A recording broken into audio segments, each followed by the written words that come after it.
মাত্র ১৫ বছর বয়সে টি-20 ক্রিকেটে ইতিহাস গড়ার স্বপ্ন দেখছেন বৈভব সূর্যবংশী। চলমান ইন্ডিয়ান প্রিমিয়ার লিগ আইপিএলে রাজস্থান রয়্যালসের হয়ে দুর্দান্ত পারফরমেন্স করা এই তরুণ এবার প্রকাশ্যে ঘোষণা দিয়েছেন তিনি টি-20তে প্রথম ব্যাটার হিসেবে ডাবল সেঞ্চুরি করতে চান।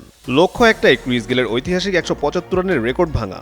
সাবেক ইংলিশ তারকা কেভিন পিটারসনের টক শোতে বৈভব বলেন, পুরো ২০ ওভার ব্যাট করার সুযোগ পেলে তিনি নিশ্চিতভাবেই ২০০ রান করতে পারবেন।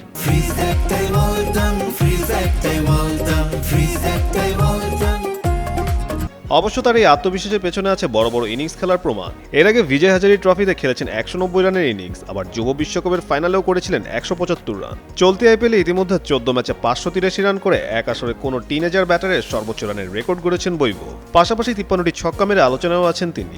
এখন ক্রিকেট ভক্তদের অপেক্ষা, সত্যিই কি একদিন টি-20তে ২০০ রানের অসম্ভব স্বপ্নকে বাস্তবে রূপ দিতে পারবেন এই ভারতীয় বিস্ময় বালক?